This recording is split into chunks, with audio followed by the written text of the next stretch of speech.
বকেয়া ডিএ চলছে সুপ্রিম কোর্টে মামলা।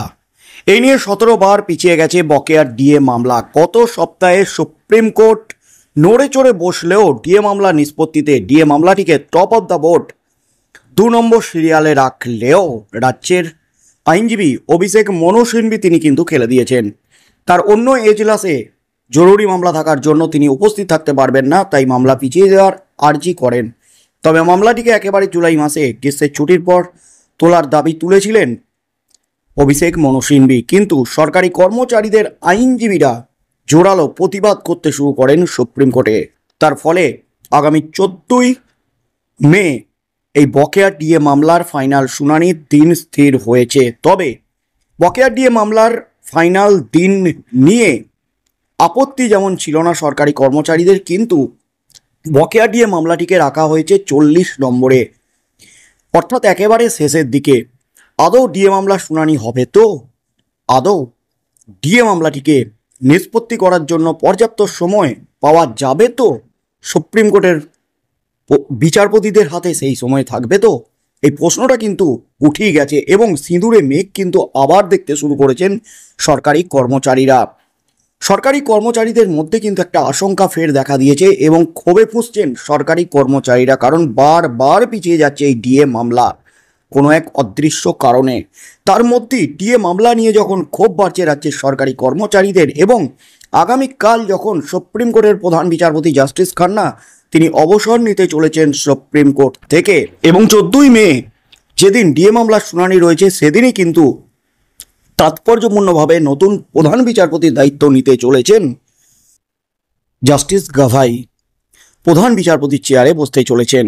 তার মধ্যেই রাজ্য সরকারি কর্মচারীদের মধ্যে যখন ক্ষোভ বাড়ছে, তখনই অবসরের আগেই কিন্তু ফের ডিএ মামলায় বড় বদল জাস্টিস খান্নার। ডিএ মামলা নিয়ে অবশেষে ডিএ মামলার নিষ্পত্তি নিয়ে একেবারে বড় নির্দেশিকা জারি করলো সুপ্রিম কোর্ট। সুপ্রিম কোর্টের করা নির্দেশ ডিএ মামলা নিয়ে, ডিএ মামলা 40 নম্বর সিরিয়ালে ওঠা নিয়ে রাজ্য সরকারি কর্মচারী এবং সংগঠনগুলির মধ্যে যখন একটা আশঙ্কা দেখা দিয়েছিল আদৌ এই ডিএ মামলার শুনানি হবে কিনা, ঠিক সেই মুহূর্তে আবারও নড়ে চড়ে বসলো সুপ্রিম কোর্ট। অবশেষে ডিএ মামলা নিয়ে কিন্তু একেবারে কড়া নির্দেশ। রাজ্যের ডিএ মহার্ঘ ভাতার মামলার এজলাস বদল হয়েছে সুপ্রিম কোর্টে। নতুন বেঞ্চে গেছে ডিএ মামলা। বিচারপতি সঞ্জয় কারোল এবং বিচারপতি মনোজ মিশ্রের বেঞ্চে ডিএ মামলাটি তালিকাভুক্ত হয়েছে। তবে শুনানি নিয়ে অনিশ্চয়তা রয়েছে। আগামী বুধবার দুপুর 2টোয় এই মামলা শুনানি হওয়ার কথা ছিল, কিন্তু নতুন বেঞ্চে ডিএ মামলা তালিকা প্রায় শেষের দিকে। ক্রম তালিকায় শুনানি হলে আবারও পিছিয়ে যেতে পারে ডিএ মামলা।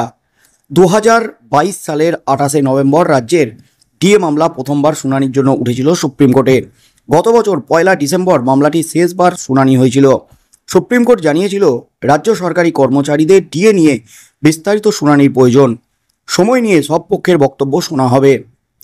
তবে সময়ের অভাবে মামলাটি আর পূর্ণাঙ্গ শুনানি হয়ে ওঠেনি। 2.5 বছর ধরে প্রায় 17 বার মামলাটি শুনানি পিছিয়েছে। তবে তার মধ্যে রাজ্য সরকারের আইনজীবীর অনুরোধ মেনে শুনানি কয়েকবার পিছিয়ে যায়। গত বুধবার সুপ্রিম কোর্টের 5 নম্বর আদালত কক্ষে তালিকার প্রায় শীর্ষে এই মামলার শুনানি ছিল।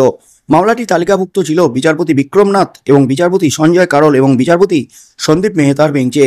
সেদিন রাজ্য সরকারের আইনজীবী অভিষেক মনু সিংভি আবেদন করেন অন্য এজলাসে মামলার কাজে ব্যস্ত রয়েছেন, তাই ডিএ মামলাটি অন্য কোনো দিন শুনানি করা হোক। রাজ্য সরকারের আইনজীবীর আর্জি মেনে 1 সপ্তাহ পিছিয়ে যায় এই মামলা। 14ই মে দুপুর 2টোয় শুনানির দিন ধার্য করা হয়। রাজ্য সরকারি কর্মচারীদের একাংশ আশা করেছিলেন এবার হয়তো মামলাটি দ্রুত শুনানি হবে, কিন্তু নতুন তালিকা দেখে তারা অনেকেই হতাশ। দ্বিতীয়বার মামলাটি এজলাস পরিবর্তন করল সুপ্রিম কোর্ট। শীর্ষ আদালতের নতুন তালিকা বলছে নতুন বেঞ্চে পাঠানো হয়েছে রাজ্যের ডিএ মামলা। মামলাটি 5 নম্বর কোর্ট থেকে গেছে 15 নম্বর কোর্টে। আগামী বুধবার বিচারপতি সঞ্জয় করল এবং বিচারপতি মনোজ মিশ্রের বেঞ্চে তালিকার 40 নম্বরে এই মামলাটি উঠতে চলেছে। তবে শুনানি নিয়ে আশাবাদী রাজ্যের সরকারি কর্মচারীদের আইনজীবীরা। আইনজীবী বিক্রম বন্দ্যোপাধ্যায়ের বক্তব্য, শুধু এজলাস পরিবর্তন হয়েছে। পূর্বের বেঞ্চে বিচারপতি কারোল ছিলেন, নতুন বেঞ্চেও তিনি রয়েছেন, ফলে 14ই মে দুপুরে শুনানি হবে। একই মত আইনজীবী ফিরদৌস শামীমের। তিনি বলেন, আশা করি ওই দিন শুনানি হবে এবং এর আগে পূর্ণাঙ্গ শুনানির জন্য বারবার সময় নেওয়া হয়েছে। গত শুনানির দিন পিছিয়ে যাওয়া নিয়ে আমরা বিরোধিতা করেছিলাম। আদালত আমাদের আবেদন শুনেছে, ফলে আবার পিছিয়ে যেতে পারে এমন আশঙ্কাটা এখনই মনে আনছি না। কেন্দ্রীয় হারে বকেয়া ডিএর দাবিতে কলকাতা হাইকোর্টে মামলা করেছিলেন রাজ্যের সরকারি কর্মচারীদের একাংশ।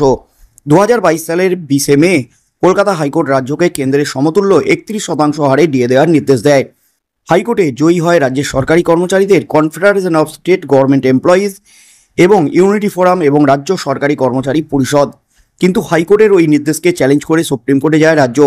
2022 সালের 3রা নভেম্বর মামলা দায়ের হয় শীর্ষ আদালতে। প্রথম শুনানি হয় সে বছর 28শে নভেম্বর। রাজ্যের হয়ে সওয়াল করেন আইনজীবী অভিষেক মনু সিংভি। অন্যদিকে মামলাটি বিচারাধীন থাকা অবস্থায় কয়েক দফায় ডিএ বৃদ্ধি ঘোষণা করেছেন রাজ্যের মুখ্যমন্ত্রী মমতা ব্যানার্জি। তাই এই মুহূর্তে যেহেতু মামলাটি একেবারে 40 নম্বর সিরিয়ালে, তাই এই ডিএ মামলা নিয়ে কিন্তু একটা সিঁদুরে মেঘ দেখতে শুরু করেছেন রাজ্যের সরকারি কর্মচারীরা। তবে সবথেকে তাৎপর্যপূর্ণ হলো ডিএ মামলার ক্ষেত্রে কিন্তু ফের এজলাস পরিবর্তন হয়েছে। ফের কিন্তু এজলাস পরিবর্তন হয়ে এবার বিচারপতি সঞ্জয় কারল এবং বিচারপতি মনোজ মিশ্রের বেঞ্চে এই মামলাটি উঠতে চলেছে। তাই সেই নিয়েও কিন্তু একটা চিন্তায় পড়েছেন রাজ্যের সরকারি কর্মচারীরা। তবে সরকারি কর্মচারীদের আইনজীবীরা তারা কিন্তু আশ্বস্ত করছেন, তারা স্পষ্ট করছেন, যেহেতু এজলাস পরিবর্তন হলেও বিচারপতি সঞ্জয় কারল তিনি এই ডিএ মামলা সম্পর্কে ওয়াকিবহাল এবং তিনি এই মামলায় যুক্ত রয়েছেন। তাই আগামী 14ই মে ডিএ মামলার নিষ্পত্তি হওয়ার কিন্তু একটা জোরালো সম্ভাবনা রয়েছে সুপ্রিম কোর্টে।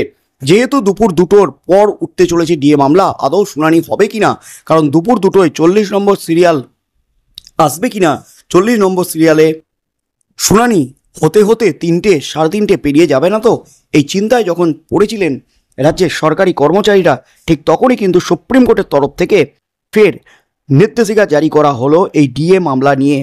অবশেষে কিন্তু বড় খবর উঠে আসছে রাজ্যের সরকারি কর্মচারীদের জন্য এই ডিএ মামলা নিয়ে।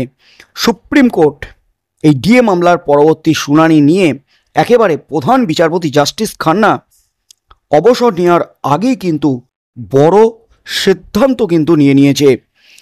ডিএ মামলার শুনানি নিয়ে কনফেডারেশন অফ স্টেট গভর্নমেন্ট এমপ্লয়িজের সাধারণ সম্পাদক মলয় মুখোপাধ্যায় বাবু জানিয়েছেন, সুপ্রিম কোর্টের কজ লিস্টে জানানো হয়েছে শীর্ষ আদালতের 15 নম্বর কক্ষে এই মামলা উঠতে চলেছে এবং এই মামলাটি দুপুর 2টোর পর উঠলেও শুনানি হলেও এবার কিন্তু এই মামলা শোনার জন্য সময় নির্ধারণ করে দেওয়া হলো, ফিক্সড করে দেওয়া হলো। দুপুর 2টো থেকে এই মামলা শুনানি হবে এবং 2:55 পর্যন্ত এই মামলাটি শুনানির জন্য সময় ধার্য করেছে সুপ্রিম কোর্ট। এমনই কিন্তু নির্দেশিকায় উল্লেখ করা হয়েছে সুপ্রিম কোর্টের। অর্থাৎ ডিএ মামলা শোনার জন্য 55 মিনিট সময় সুপ্রিম কোর্ট রেখেছে, যেখানে দীর্ঘ শুনানির প্রয়োজন। তাই 55 মিনিটের মধ্যে কি ডিএ মামলার শুনানি হবে, এই নিয়ে কিন্তু একটা প্রশ্ন উঠে গেছে। কারণ দুপুর 3টে থেকে বিকেল 4টে পর্যন্ত একটি স্পেশাল বেঞ্চে অন্য মামলা শুনবেন বিচারপতি সঞ্জয় কারল। তাই অনুমান করা হচ্ছে এই মামলার জন্য 55 মিনিট সময় বরাদ্দ আছে। এবং কনফেডারেশন অফ স্টেট গভর্নমেন্ট এমপ্লয়িজের সাধারণ সম্পাদক মলয় মুখোপাধ্যায় বাবু তিনি কিন্তু অবস্থান স্পষ্ট করে দিলেন যে 55 মিনিটই কিন্তু এই মামলার জন্য যথেষ্ট, যেখানে 20 থেকে 25 মিনিটের মধ্যেই ডিএ মামলার শুনানি হয়ে যেতে পারে। সেই পরিস্থিতিতে আগামী শুনানিতে এই মামলার ফয়সালা হবে বলে আশাবাদী তিনি। যদিও তিনি বলছেন ডিএ মামলার আবারও পূর্বের অবস্থাতেই ফিরে এসেছে।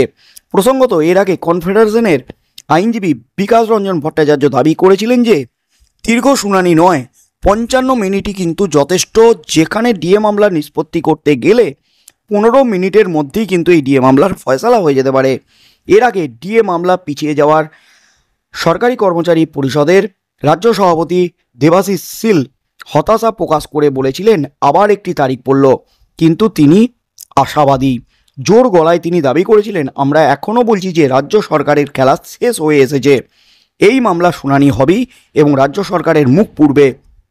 পশ্চিমবঙ্গে সরকারি কর্মচারী, শিক্ষক, শিক্ষাকর্মী, পেনশনাররা জয় পাবেন, এমনই কিন্তু বার্তা দিলেন রাজ্যের সরকারি কর্মচারীদের মামলাকারী সংগঠনের তরফ থেকে। তার মধ্যেই কিন্তু ডিএ মামলার জন্য 55 মিনিট বরাদ্দ করলো সুপ্রিম কোর্ট। অবশেষে ডিএ মামলার জন্য এই 55 মিনিট বরাদ্দ সময়ে মধ্যে ডিএ মামলা নিষ্পত্তি হয় কিনা এবং ডিএ মামলা আদৌ সেদিন শুনানি হয় কিনা 14ই মে ডিএ মামলার নিষ্পত্তির কিন্তু একটা জোরালো সম্ভাবনা দেখা দিয়েছে, এমনই কিন্তু দাবি বিভিন্ন মহল থেকে। তাই কি হতে চলেছে, সুপ্রিম কোর্টের নির্দেশ মতো ডিএ মামলার ফাইনাল নিষ্পত্তিতে কি পদক্ষেপ নেয় সুপ্রিম কোর্টের দুই বিচারপতির বেঞ্চ, সেদিকেই চোখ থাকবে গোটা রাজ্যের।